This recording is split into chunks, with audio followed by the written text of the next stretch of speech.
Salam, üçbucaqlara aid növbəti suala baxaq.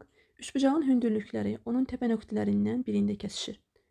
Üçbucağın böyük tərəfinə çəkilmiş median 10 sm, kiçik tərəfi 12 sm-dir. Üçbucağın perimetrini soruşur.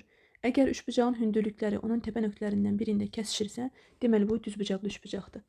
Çünki düzbucaqlı üçbucaqda AB və BC həm katiklərdir, tərəflərdir, həm də hipotenuzdur. Üçüncü hündürlükdə düzbucaq təpəsindən çəkilir.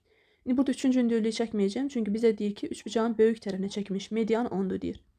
Böyük tərəf hipotenuzdur, bura mən median çəkdim düzbucaq təpəsindən. Düzbucaqlı üçbucaqda düzbucaq təpəsindən çəkilən median hipotenuzun yarısına bərabərdir, deməli hipotenuz 20-dir.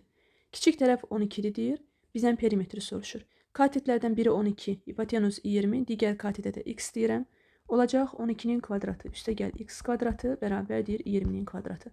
Buradan x bərabərdir 16 alırıq. Bizdən perimetrini soruşur. 12 üstəgəl 16 üstəgəl 20 verir bizə 48. Yəni E variantı.